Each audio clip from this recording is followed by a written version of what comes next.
कैसे हैं आप लोग। वेलकम है आपका इलेक्ट्रोस्टैट के एक और नए लेक्चर में। याद कीजिए, लास्ट वाले लेक्चर में हम लोग बात किए थे कि अगर किसी रीजन में जो इलेक्ट्रिक फील्ड है, उस इलेक्ट्रिक फील्ड जो वेक्टर था उसके डायरेक्शन को हम लोग लाइन से खींच के दिखा रहे थे। हर जगह डायरेक्शन सेम था तो लाइन सीधा खींचाता था। अगर अलग अलग जगह डायरेक्शन अलग अलग था तो लाइन कुछ तिरछा खींचाता था। वो लाइन कैसे खींचेंगे कुछ केस में सीखे थे लास्ट क्लास में। कुछ प्रॉपर्टी भी लाइंस का बात किए थे लास्ट लेक्चर में, लास्ट वीडियो में। हाँ, उसमें जितने भी केस में हम लोग बात किए थे वो इंसुलेटर का इलेक्ट्रिक फील्ड, कुछ इलेक्ट्रिक लाइंस का प्रॉपर्टी कंडक्टर से रिलेटेड होता है, वो अभी हम लोग पढ़े नहीं है। कुछ बुक में पहले ही दे देता है। जितना अलग अलग बुक उठाइएगा उतने अलग अलग तरीके से चीजें दिए हुए होते हैं। हम लोग कंडक्टर इस चैप्टर के लास्ट में पढ़ेंगे, उससे रिलेटेड जो इलेक्ट्रिक लाइंस होगा कैसे खींचेंगे वो लास्ट में खींचेंगे।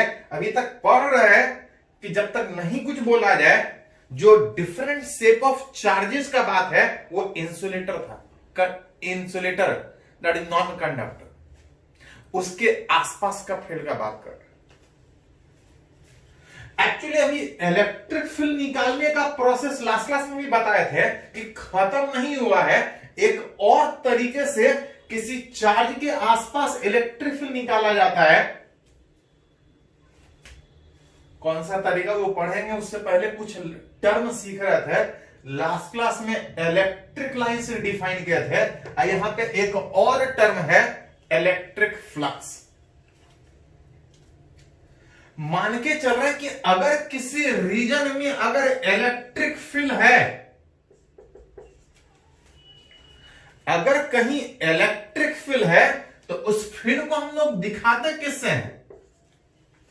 लाइन खींच के दिखाते हैं। अगर कहीं इलेक्ट्रिक फील्ड है, उस इलेक्ट्रिक फील्ड को लाइन से खींच के दिखाते हैं। और अगर उस इलेक्ट्रिक फील्ड में अगर कोई सरफेस एरिया अगर रखा है, यहां फील्ड है, उस फील्ड में एरिया रखा है, उस फील्ड को लाइन से दिखा रहे थे, उस रीजन में लाइन पास कर रहा था। अगर सरफेस एरिया को अगर वहां पे रखें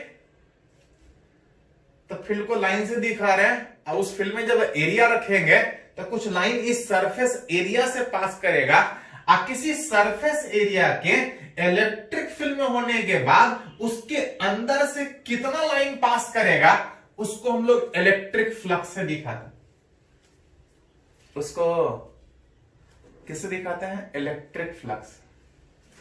अगर कोई एरिया किसी इलेक्ट्रिक फील्ड में हो तो उस एरिया से कुछ लाइन पास करेगा, उस एरिया से कुछ लाइन पास करेगा। कितना लाइन उस एरिया से फील्ड में रखने के बाद, उस इलेक्ट्रिक फील्ड में इस एरिया के रखने के बाद उससे कितना लाइन पास करता है, उससे कितना लाइन पास करता है, उसको हम लोग रिप्रेजेंट करते हैं इलेक्ट्रिक फ्लक्स से। For a surface area placed in किसी एक्सटर्नल दूसरे के फील्ड में, कोई एरिया है किसी के फील्ड में जब रखेंगे, then number of electric lines, उस फील्ड में जो लाइन है उस एरिया से पास करेगा। Number of electric lines passes through an area is represented by, उसको हम लोग रिप्रेजेंट करते हैं, किससे रिप्रेजेंट करते हैं? इलेक्ट्रिक फ्लक्स से। मतलब बोल सकते हैं कि किसी बॉडी के फील्ड में रखने के बाद उससे कितना लाइन पास किया, वही बताता है कि फ्लक्स कितना हो। एक चीज याद कीजिए थोड़ा सा, लास्ट क्लास में electric lines of force, last वाला वीडियो लेक्चर में, लास्ट वीडियो लेक्चर में जो इलेक्ट्रिक लाइंस डिफाइन किए थे वो इमेजिनरी था। याद कीजिए थोड़ा सा, मतलब किसी रीजन में फील्ड है तो लाइन वहां होता ही नहीं है। हाँ, उसके डायरेक्शन को दिखाने के लिए हम लोग लाइन खींच के दिखा रहे हैं। और किसी एरिया के किसी रीजन में जब एरिया रख रहे थे उस इलेक्ट्रिक फील्ड वाले रीजन में, तो कितना लाइन पास कर रहा है उसको हम लोग फ्लक्स से दिखा रहे हैं। लाइन से होता ही नहीं है तो पास कहां से करेगा? किसी रीजन में जो फील्ड था उसको लाइन से दिखा रहे थे। लाइन होता है क्या? तो नहीं, लाइन तो इमेजिनरी था। लाइन इमेजिनरी था तो जब एरिया फील्ड में रखेंगे तो उससे पास कहां से करेगा?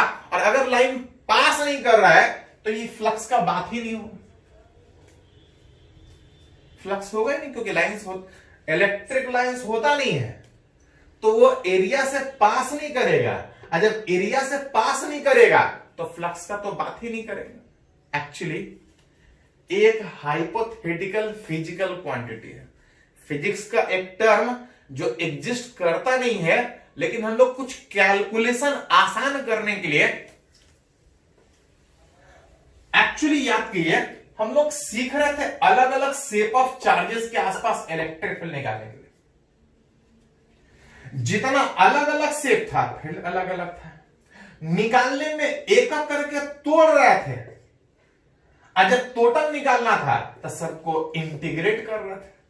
कुछ केस में आसानी से इंटीग्रेट हुआ था, कुछ केस में लेंदी, एक केस में तो फॉर्मूला भी रटने का बात किया था। कुछ केस में आसानी से इंटीग्रेट होगा, कुछ केस में लेंदी से इंटीग्रेट होगा। मतलब इस तरीके से जब फील्ड निकालते थे अलग अलग शेप ऑफ चार्जेस के आसपास, तो हमको कैलकुलेशन में कुछ दिक्कत आता था, थोड़ा लेंदी कैलकुलेशन आता था। उस कैलकुलेशन, कौन से कैलकुलेशन? उस इलेक्ट्रिक फील्ड के कैलकुलेशन को आसान करने के लिए एक फिजिकल क्वांटिटी इलेक्ट्रिक फ्लक्स, एक हाइपोथेटिकल, एक इमेजिनरी फिजिकल क्वांटिटी एग्जिस्ट करता नहीं है, जस्ट कैलकुलेट करने के लिए, इलेक्ट्रिक फील्ड कैलकुलेट करने के लिए एक अलग से फिजिकल क्वांटिटी डिफाइन करता है। कौन सा? Electric flux. तो पहले डिफाइन करने का कोशिश करेंगे, थोड़ा सा कैलकुलेट करने का कोशिश करेंगे कि फ्लक्स निकलता कैसे है, और तब सीखेंगे कि इस तरीके से इलेक्ट्रिक फील्ड कैसे निकालें। फ्लक्स होता नहीं है, एग्जिस्ट नहीं करता है, जस्ट डिफाइन करते हैं कि किसी रीजन में, किसी इलेक्ट्रिक फील्ड वाले रीजन में अगर किसी एरिया को अगर रिप्रेजेंट करें तो वहां से कुछ लाइन पास करेगा। कितना लाइन पास करेगा उसको हम लोग फ्लक्स से दिखाते हैं, लेकिन कुछ भी प्रैक्टिकल होता नहीं है। कैलकुलेशन को आसान करने के लिए डिफाइन कर रहे हैं, तो थोड़ा ध्यान रखिए। किसी बॉडी, बड़ा भी हो सकता है छोटा भी हो सकता है, अगर इस बॉडी का अगर एक छोटा सा पोर्शन ले तो इससे भी कुछ लाइन पास कर रहा होगा। अब उस छोटे से एरिया से कितना लाइन पास कर रहा है उसको हम लोग इलेक्ट्रिक फ्लक्स से दिखाना चाह रहे हैं। और जो इलेक्ट्रिक फ्लक्स लिंक थ्रू अगर छोटे से एरिया अगर रिलेट करें तो which is define as, flux को हम लोग फाई से लिखते हैं। जैसे अल्फा एक सिंबल है, बीटा सिंबल है, थीटा सिंबल है, उसी तरह से फाई एक सिंबल है। फ्लक्स इलेक्ट्रिक है तो जनरली इसको फाई ई से इलेक्ट्रिक फ्लक्स, बिल्कुल सेम तरीके से मैग्नेट में मैग्नेटिक फ्लक्स होता है, मैग्नेट में अभी इलेक्ट्रिक फ्लक्स। कि अगर किसी एरिया का अगर कोई छोटा सा पोर्शन अगर कंसीडर करें, फील्ड में रखेंगे, उससे कुछ लाइन पास करेगा, कितना लाइन पास करेगा उसको इलेक्ट्रिक फ्लक्स, छोटा सा एरिया से छोटा सा इलेक्ट्रिक फ्लक्स पास करेगा, विच इज डिफाइन एज, उस इलेक्ट्रिक फील्ड में एरिया छोटा सा रहने के बाद उससे कितना लाइन पास करेगा उसको फ्लक्स से रिप्रेजेंट करते हैं। और जो इलेक्ट्रिक फ्लक्स होगा दैट इज इक्वल टू कितना, तो which is defined as E dot DS, उस इलेक्ट्रिक फील्ड और उस एरिया वेक्टर के बीच का एंगल। जहां पे अगर डॉट प्रोडक्ट हटाएंगे तो एक थीटा एंगल कॉस थीटा, जहां पे थीटा इज एंगल किसके बीच, जिसके बीच डॉट प्रोडक्ट का बात कर रहे हैं। किसके बीच का डॉट प्रोडक्ट, तो उस इलेक्ट्रिक फील्ड और कौन सा एरिया वेक्टर।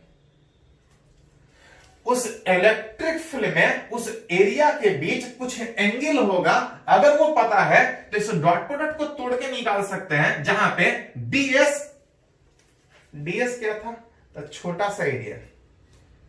अच्छा, ईडीएस ईडीएस दोनों सेम है कि अलग अलग है? तो ये एरिया मतलब खाली उसका मैग्नीट्यूड कहलाएगा। ये एरिया दैट इज, इसको बोलते हैं वेक्टर एरिया। इसमें ज्यादा कुछ अंतर नहीं, जो इसका मैग्नीट्यूड वही इसका मैग्नीट्यूड, बस अंतर इसमें यह है कि इसका एक डायरेक्शन भी होगा। उस एरिया का डायरेक्शन किधर होगा? एरिया यहां पे हम लोग वेक्टर कंसीडर करेंगे। मैग्नीट्यूड जो पहले अभी तक 9 से पढ़ता है, 7 8 से पढ़ता है, एरिया का मैग्नीट्यूड वही होगा, साथ में डायरेक्शन भी होगा।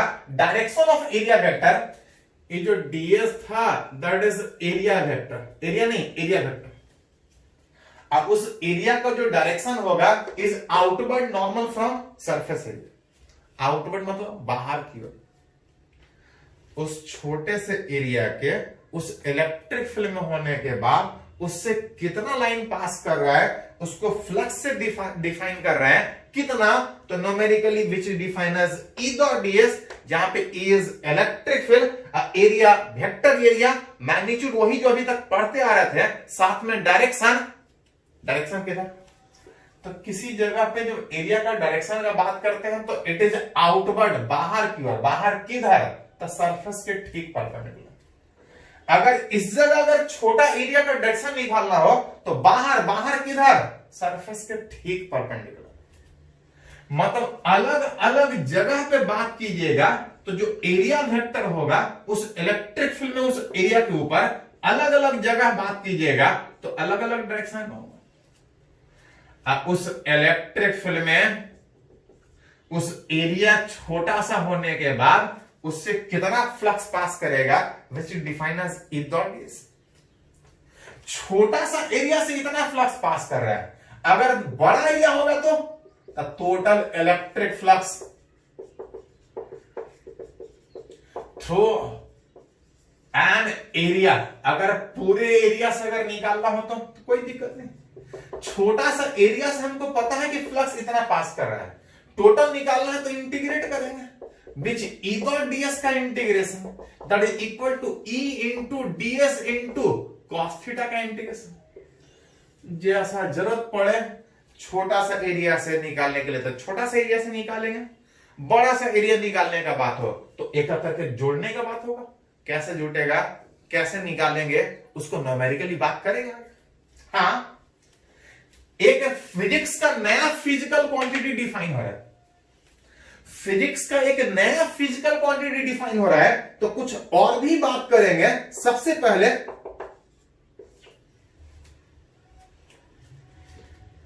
तो नहीं पूछा जाता था डायमेंशन से रिलेटेड क्वेश्चन, लेकिन पिछले 5 साल से हर साल एक क्वेश्चन लगभग जेई मेन में, नीट में या एडवांस में भी आजकल रहता है।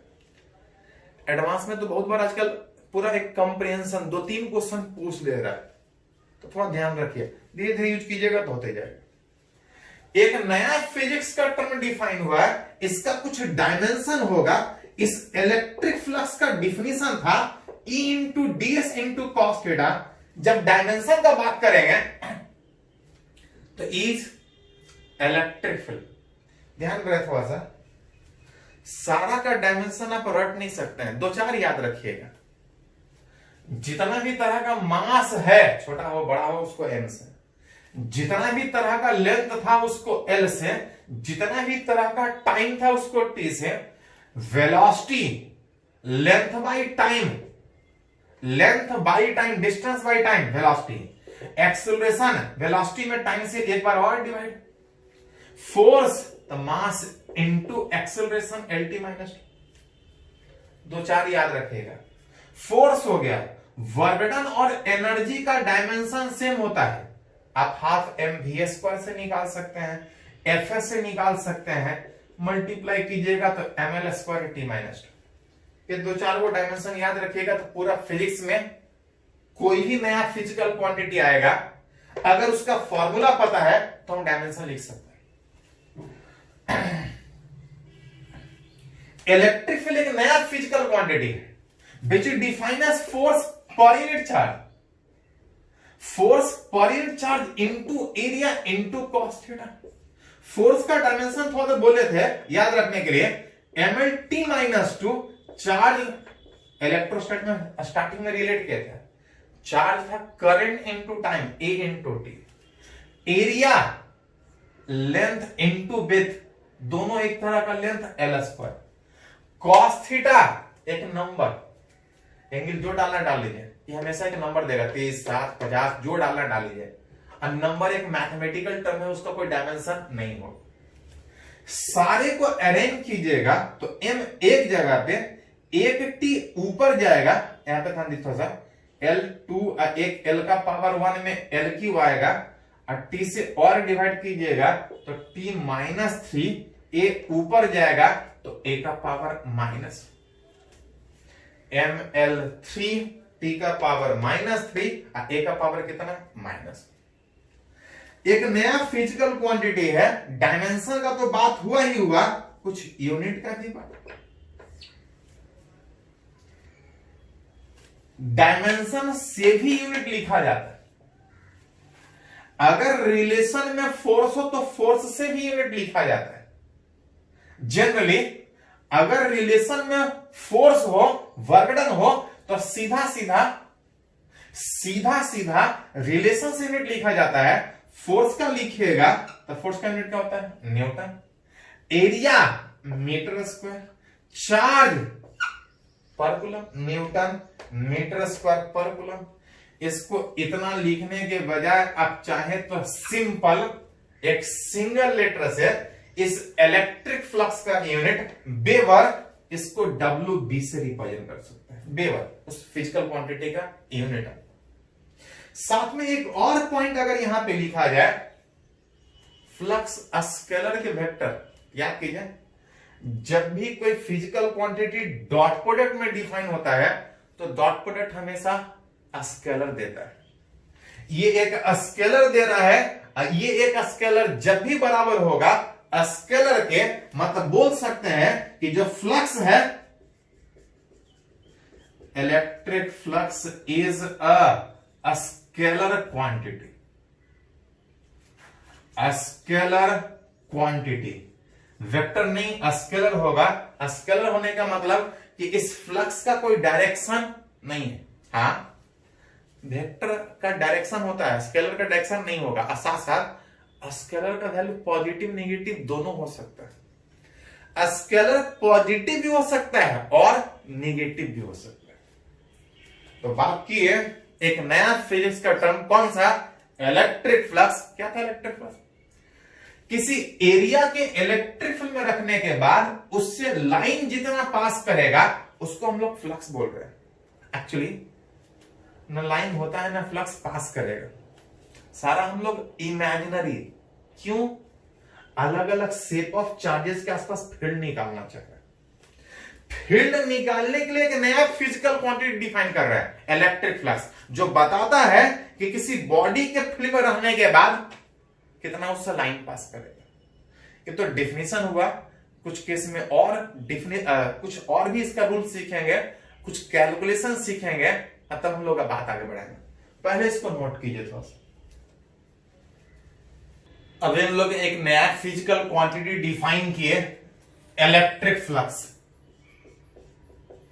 बता रहा था कि किसी बॉडी के किसी फील्ड में होने के बाद उससे कितना लाइन पास कर रहा है।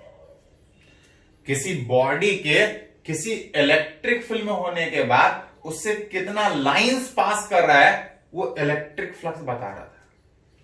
जिसका वैल्यू जब बात कर रहे थे तो integration of E dot ds, जिसको तोड़ रहा था तो E into ds into cos theta, कुछ इतना आ रहा था।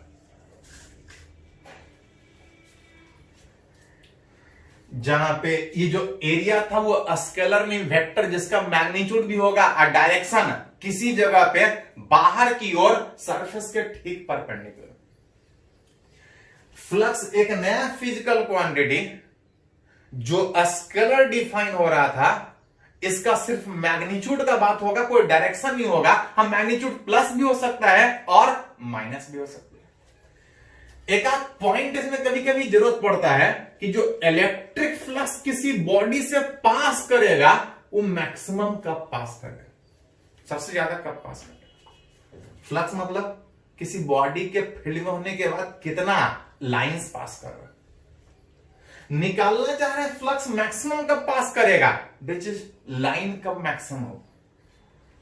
फ्लक्स किस पे डिपेंड कर रहा है, तो सेम एरिया सेम फील्ड में होगा। फ्लक्स एक और फैक्टर पे डिपेंड करेगा कि किस तरह से कितने एंगल पे उस बॉडी को एरिया में फील्ड में रख रहा है, कितने एंगल पे उस एरिया को फील्ड में रख रहा है। फ्लक्स मैक्सिमम होगा जिस पे डिपेंड कर रहा है उस cos थीटा पे फ्लक्स मैक्सिमम होगा जब cos थीटा का वैल्यू मैक्सिमम। अब cos थीटा का मैक्सिमम वैल्यू कितना होता है, 1। cos थीटा मैक्सिमम 1 होगा, कब होगा, cos थीटा मैक्सिमम होगा कब होगा, व्हेन उस थीटा का वैल्यू कितना डिग्री, थीटा का वैल्यू cos 0 डिग्री पे मैक्सिमम 1 होता है। 0 डिग्री का मतलब क्या हुआ, तो 0 डिग्री का मतलब हुआ कि इस दोनों के बीच का एंगल 0, इस दोनों के बीच का एंगल 0 होने का मतलब कि जो इलेक्ट्रिक फील्ड है वो एरिया वेक्टर के पैरेलल होगा। एरिया वेक्टर के पैरेलल का मतलब देखिए थोड़ा सा, मान लेते हैं इस तरह से कोई प्लेन सरफेस, एक प्लेन सरफेस, अगर इसका एरिया का बात करें तो निकाल ही सकते हैं। डायरेक्शन का बात करें तो डायरेक्शन था एरिया के ठीक आउटवर्ड, बाहर की ओर। अगर इस तरह से अगर एक सरफेस कंसीडर करें तो बाहर की ओर ऊपर जाएगा, ये हुआ इसका एरिया वेक्टर डायरेक्शन। अब बोल रहा है कि इलेक्ट्रिक फील्ड अगर उसी डायरेक्शन में, इलेक्ट्रिक फील्ड एरिया के डायरेक्शन में, अगर इलेक्ट्रिक फील्ड मतलब जिधर एरिया वेक्टर है, अगर इलेक्ट्रिक फील्ड उसी डायरेक्शन में हुआ जिधर एरिया वेक्टर है, अगर इलेक्ट्रिक फील्ड उसी डायरेक्शन में हुआ तो उससे जो फ्लक्स पास करेगा, उससे जो लाइन पास करेगा वो मैक्सिमम पास करेगा। जहां पे बोल सकते हैं कि that is electric field is parallel to area vector, या इसको एक और तरीके से बोल सकते हैं, पैरेलल के बजाय electric field is perpendicular to plane of area. यानी थोड़ा सा यहां पे दो टर्म आ रहा है, दो टर्म इसलिए आ रहा है क्योंकि यहां पे एरिया वेक्टर है, यहां पे प्लेन है। प्लेन मतलब अगर ये एरिया है तो ये उसका प्लेन हुआ, प्लेन के इलेक्ट्रिक फील्ड परपेंडिकुलर होगा, उससे लाइन ज्यादा पास करेगा, फ्लक्स ज्यादा होगा। जिसको वेक्टर के टर्म में सोचे तो एरिया ये है, एरिया का प्लेन ये है, लेकिन एरिया वेक्टर इधर आएगा। जिधर एरिया वेक्टर इलेक्ट्रिक फील्ड उधर, तो लाइन इससे ज्यादा पास करेगा, फ्लक्स उससे ज्यादा पास करेगा। तो दोनों अलग अलग चीज है। यह वेक्टर में यह है प्लेन, प्लेन ये वाला हुआ, एरिया वेक्टर ये वाला हुआ। अगर प्लेन ये है तो इलेक्ट्रिक फील्ड ठीक परपेंडिकुलर, तो इससे ज्यादा लाइन पास करेगा, फ्लक्स ज्यादा पास करेगा। जिसको वेक्टर में लिखे तो ऐसा, समझने में प्रैक्टिकल में बात करें तो ऐसा। फ्लक्स मैक्सिमम इस कंडीशन में होगा, फ्लक्स मिनिमम कब होगा, इलेक्ट्रिक फ्लक्स मिनिमम कब होगा, व्हेन जिस पर डिपेंड कर रहा था, किस पर डिपेंड कर रहा था, इस cos थीटा पे, उसका वैल्यू क्या होना चाहिए, तो फ्लक्स मिनिमम है, cos थीटा मिनिमम होगा। cos थीटा का मिनिमम वैल्यू कितना, -1, याद कीजिए था पड़े। लेकिन एक चीज ध्यान दीजिए, प्लस माइनस कुछ होता नहीं है। हमारे सोचने का एक नजरिया कि इस साइड पास कर रहा था प्लस, उल्टा पास कर रहा है तो माइनस। cos थीटा मैक्सिमम में फ्लक्स ऊपर पास कर रहा था, माइनस में अंदर चला जाएगा। लेकिन हम लोग फ्लक्स मिनिमम में अगर बाई मैग्नीट्यूड, प्लस माइनस तो खाली डायरेक्शन है, बाई मैग्नीट्यूड अगर मिनिमम का बात करें तो cos थीटा का मिनिमम मैग्नीट्यूड कितना, 0। मैग्नीट्यूड भाई, प्लस माइनस कुछ होता नहीं है कि सर प्लस इधर है तो माइनस, खाली डायरेक्शन उल्टा होता है। बाई मैग्नीट्यूड अगर फ्लक्स मिनिमम का बात करें तो cos थीटा 0 तब होगा जब एंगल 90 डिग्री, एंगल 90 का मतलब कि जो इलेक्ट्रिक फील्ड होगा इस परपेंडिकुलर टू एरिया वेक्टर। जो एंगल था वो इलेक्ट्रिक फील्ड और एरिया वेक्टर के बीच था। मतलब अगर कोई एरिया है जिसका डायरेक्शन इधर, एरिया वेक्टर के इलेक्ट्रिक फील्ड अगर ठीक परपेंडिकुलर, एरिया ऐसा, इलेक्ट्रिक फील्ड एरिया ऐसा, एरिया वेक्टर ऊपर, इलेक्ट्रिक फील्ड अगर ठीक इस डायरेक्शन में, एरिया वेक्टर के इलेक्ट्रिक फील्ड जब 90 डिग्री से पास करेगा, इलेक्ट्रिक फील्ड ऐसा होगा तो सरफेस एरिया है, लाइन ऐसा पास करेगा, लाइन ऐसा पास करेगा, लाइन ऊपर से निकलेगा, लाइन नीचे से निकलेगा, इस एरिया से लाइन पास ही नहीं करेगा। अगर एरिया ऐसा है अब फील्ड ऐसा है तो लाइन ज्यादा पास करेगा, लेकिन अगर एरिया ऐसा है अब फील्ड ऐसा पास करे तो लाइन साइड से निकल जाएगा, उस एरिया से पास ही नहीं करेगा, क्योंकि एरिया में थिकनेस नेग्लिजिबल काउंट होगा। मतलब फ्लक्स मिनिमम होगा जब एंगल 90 किसके बीच, दोनों के बीच, दैट इज आप लिख सकते हैं electric field is parallel to, perpendicular to area vector, लेकिन पैरेलल टू प्लेन ऑफ। अगर उस एरिया के प्लेन के पैरेलल फील्ड हो तो लाइन पास नहीं करेगा, फ्लक्स नहीं पास करेगा। एरिया ऐसा है अब फील्ड उसके ठीक परपेंडिकुलर में है तो लाइन ज्यादा पास करेगा। तो इसको हम लोग ये हाइपोथेटिकल डिफाइन था, लेकिन प्रैक्टिकली समझने के लिए हम लोग रिलेट किए थे कि किसी बॉडी के फील्ड में होने के बाद उससे कितना लाइन पास कर रहा है, उसी को फ्लक्स से दिखा रहे हैं। ऐसा रहेगा तो ज्यादा लाइन पास करेगा, ऐसा है तो कोई लाइन नहीं पास करेगा।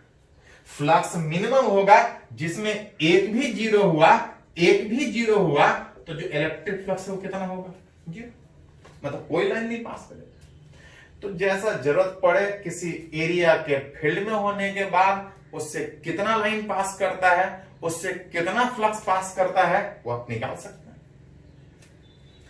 चलिए इसको समझने के लिए एक छोटा सा और एग्जांपल बात करते हैं। एक और एग्जांपल मान के चल रहा है, consider a close cylinder is placed in uniform external field.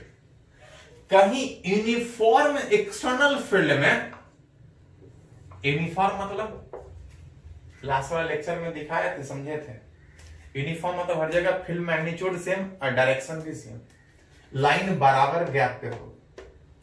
किसी यूनिफॉर्म फील्ड में अगर कोई एक क्लोज सिलेंडर वाला सरफेस अगर रखें तो इस एरिया के फील्ड में रखने के बाद इसके अंदर से कुछ लाइन पास कर रहा है, जिसको बोल रहे थे कुछ फ्लक्स पास करेगा, वही निकालना चाहते हैं कि इस एरिया के फील्ड में रहने के बाद कितना फ्लक्स पास करेगा। जो इलेक्ट्रिक फ्लक्स था उसका फॉर्मूला क्या था, ed.ds, जहां पे ds इज एरिया नहीं, एरिया वेक्टर जिसका मैग्नीट्यूड भी था और साथ में डायरेक्शन भी था। एरिया वेक्टर का डायरेक्शन किधर था, आउटवर्ड नॉर्मल। आउटवर्ड नॉर्मल का मतलब अगर इस सरफेस को अगर एक साथ सोचें तो यहां पे सोचिएगा तो एरिया वेक्टर ठीक बाहर ऊपर होगा। अगर यहां सोचिएगा तो एरिया वेक्टर ऊपर तो बॉडी ही था, बाहर की ओर आउटवर्ड नॉर्मल, बॉडी से बाहर। अगर आप यहां पे एरिया वेक्टर सोचिएगा तो आउटवर्ड नॉर्मल सरफेस से बाहर इधर आएगा। अगर पीछे सोचिएगा तो आउटवर्ड नॉर्मल इधर आएगा। मतलब इस सेम क्लोज बॉडी को जब फील्ड में रख रहे थे तो अलग अलग जगह पे एरिया का डायरेक्शन अलग अलग आ रहा है, और एरिया का डायरेक्शन अलग अलग जगह पे अलग अलग आने के कारण सारे एरिया को एक साथ सोच ही नहीं सकते, क्योंकि एरिया वेक्टर सोच रहे हैं। वेक्टर एरिया एक साथ तब सोच पाइएगा जब हर जगह डायरेक्शन से हो। अलग अलग जगह एरिया का डायरेक्शन अलग अलग है, डायरेक्शन अलग अलग होने के कारण सबको एक साथ सोच ही नहीं सकते, क्योंकि सबका एक है ही नहीं कि हम बता ही नहीं सकते हैं कि किधर कोई एक डायरेक्शन ले। सारे एरिया का डायरेक्शन अलग अलग होने के कारण सारे एरिया को हम एक साथ सोच ही नहीं सकते हैं, और सारे एरिया को एक साथ सोच नहीं सकते हैं तो टोटल फ्लक्स एक साथ नहीं सोच निकाल सकते। लेकिन हमसे बोला है या निकालना चाहते हैं कि इस पूरे क्लोज सिलिंड्रिकल सेल से कितना फ्लक्स पास करें। पूरे को तो एक साथ हम नहीं सोच सकते हैं, ऐसा करते हैं अगर खाली इतने को सोचे तो उस सिलेंडर में खाली इसको सोचिएगा तो ये एक प्लेन होगा, और जब ये एक प्लेन होगा तो सारे का डायरेक्शन एक ही साइड होगा। इसको अगर एक साथ सोचें, अगर इतने को एक साथ सोचे तो ये भी एक प्लेन होगा, सारे एरिया का डायरेक्शन एक साथ। मतलब अगर बोला जाए तो इस पूरे क्वेश्चन को जो हमको फ्लक्स निकालना है एक साथ तो नहीं सोच सकते हैं, ऐसा करते हैं कि इस राइट वाला सरफेस से अलग से फ्लक्स निकालते हैं, इस लेफ्ट वाला सरफेस से अलग से फ्लक्स निकालते हैं, और कर्व से अलग निकाल लेते हैं। और टोटल निकालने बोलेगा तो सबको जोड़ लेंगे। यहां पे एक एक करके अगर निकालने का बात करें तो फ्लक्स था ई dot DS, that is E into ds into cos theta. जहां पे हम लोग बात करना चाह रहे हैं कि लेफ्ट वाला सरफेस अलग निकालेंगे, राइट वाला सरफेस अलग निकालेंगे, कर्व वाला सरफेस से अलग निकालेंगे, और टोटल अगर निकालना हो तो लेफ्ट वाला, राइट वाला और कर्व वाला सारे को जोड़ लें। जिस बॉडी से हमको फ्लक्स निकालना है अलग अलग जगह एरिया अलग अलग डायरेक्शन में है, सारे एरिया को एक साथ नहीं सोच सकते। तो किए क्या, इतना वाला एक प्लेन सरफेस था, इतने के एरिया को डायरेक्शन एक ही साथ सोच सकते हैं। इतना वाला एक साथ लिए, इतना वाला एक साथ लिए, अब बाकी को एक साथ ले लिया, 3 पार्ट में उसको तोड़ रहे। जहां पर सबसे पहला अगर इस लेफ्ट वाला सरफेस से निकाले, हर जगह फील्ड सेम है, simple E into DS, DS मतलब एरिया कुछ रेडियस होगा, सिलेंडर में कुछ रेडियस होगा। इस प्लेन सरफेस एक सर्किल बन रहा है, एरिया हो जाएगा पाई आर स्क्वायर, और जो एंगल होगा वो कितना होगा, इलेक्ट्रिक फील्ड आगे, एरिया पीछे, एंगल कितना 180। लेफ्ट वाला से पीछे और राइट वाला से अगर बात करें E into pi are square, वहां भी उतना ही एरिया होगा, लेकिन एरिया और इलेक्ट्रिक फील्ड सेम डायरेक्शन में। ये लेफ्ट वाला से हुआ, ये राइट वाला से हुआ। अगर कर्व से निकाले तो E इंटू डीएस कुछ एरिया होगा और कुछ एंगल होगा, एंगल कितना तो देख सकते हैं। अगर ये सिलेंडर था तो मान रहा था कि इलेक्ट्रिक फील्ड आगे है, इलेक्ट्रिक फील्ड आगे है, और जो एरिया वेक्टर था उसके ठीक ऐसा था।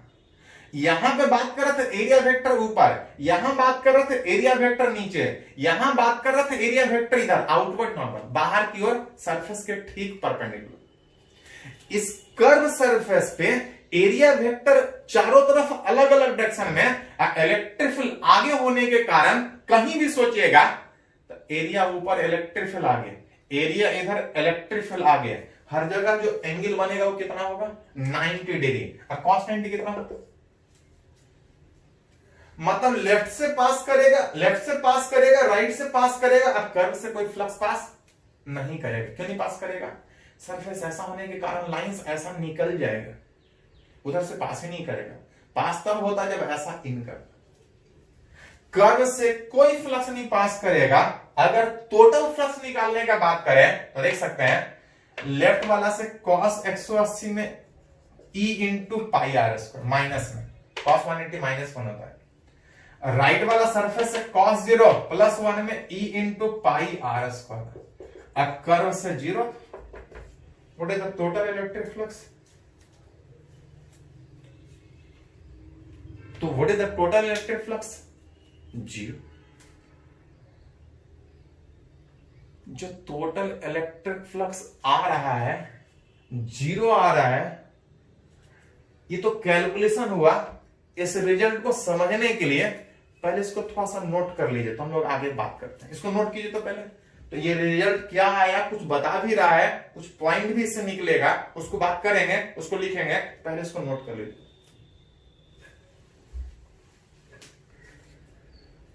तो अभी एक हम लोग कैलकुलेशन किए कि किसी क्लोज सिलिंड्रिकल बॉडी के इलेक्ट्रिक फील्ड में होने के बाद उससे कितना लाइन पास कर रहा है, उससे कितना फ्लक्स पास कर रहा है, उसको निकालेंगे कैसे। देख रहे थे कि जो कैलकुलेशन आया ये 0 आया, ये एक रिजल्ट है, कुछ बता रहा है। क्या बता रहा है, एक एक करके इसको समझने का कोशिश करते हैं। याद कीजिए हम लोग पढ़े थे कि फ्लक्स बताता है कि किसी बॉडी के फील्ड में होने के बाद उससे कितना लाइन पास कर रहा है। किसी बॉडी के फील्ड में होने के बाद उससे कितना लाइन पास कर रहा है, ये रिलेट करता है। क्वेश्चन उठता है कि ये बॉडी जब फील्ड में था तो क्या इससे लाइन पास नहीं कर रहा था? तो लाइन पास कर रहा था अंदर से। जब लाइन पास कर रहा था तो फ्लक्स 0 नहीं होना चाहिए था, लेकिन जब कैलकुलेट किए तो फ्लक्स कितना आया, 0। तो क्या लाइन नहीं पास कर रहा है?